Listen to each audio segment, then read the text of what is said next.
motor learning, muscle memory, metaphor. Hi, everyone. I hope you're having a great day. It's rainy outside, so today I'm inside doing the video. I was trying to figure out what to talk about, and something came up during the uh, Good Martial is Universal seminar, and something I've talked about many times before in other instances that I just felt the need to kind of continue to hash on, to continue to rag on a little bit. And that is this repeated thought of muscle memory. I get why we hear it. Musicians use it, people in sports, football, baseball, basketball, golf, you name it. Uh, Heck, people who knit a lot, they'll talk about muscle memory in their hands. And we certainly hear it a lot in the study of martial arts. Muscle memory, motor learning. However, I started with the word metaphor. The definition of the word metaphor is a term or phrase applied to something with which it is not literally applicable. It has a resemblance. This thing that we call muscle memory resembles memory in the muscles. But it is important to note there is no facility in the muscle to remember anything. None whatsoever. The muscles cannot remember anything. Muscles can do two things. They can contract and then relax or expand. Contract or relax and expand. That's it. That's all they can do. They can't even twist or anything like that.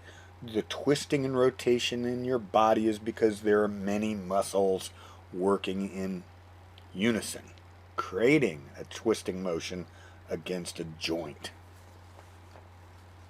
The muscles can't remember anything. Which goes to the instance at the Good Martial is Universal workshop, where I asked everybody there, what makes you move? And people thought about, well, there's pressure, or it's your hips, or your legs. They came up with a good half dozen answers.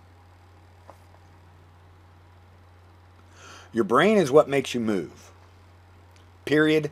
End of story.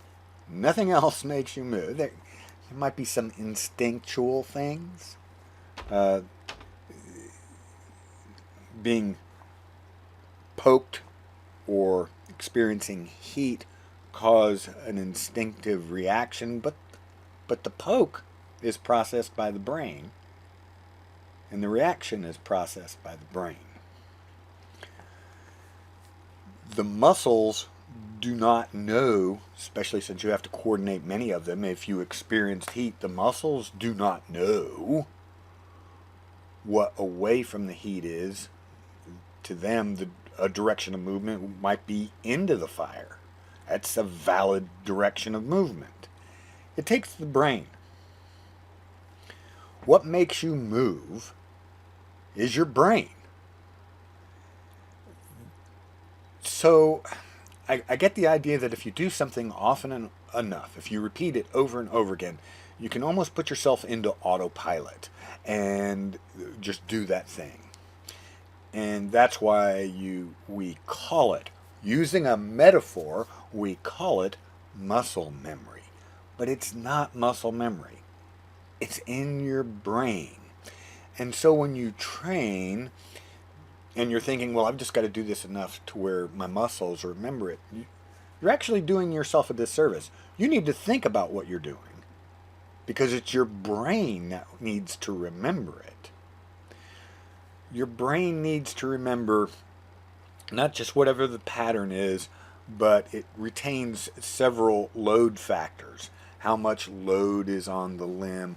the tension of the skin, the direction in which the tension exists on the skin, and the shape of the joints, that helps your brain recognize a shape or a pattern or thing to be done. That's how your brain says, this, if I need to recreate this, I need to make the joints in this pattern.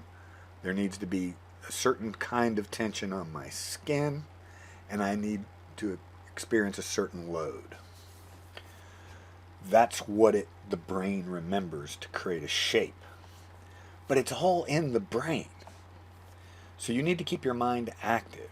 You don't want to zone off while you're trying to develop muscle memory, thinking that, well, my muscles will learn it. No, your brain has to learn it. Anyway, that's my rant, because I hear it all the time, and technically it's wrong. There is no muscle memory. Muscles do not remember. Remember that. I hope you're having a great day. Keep on training.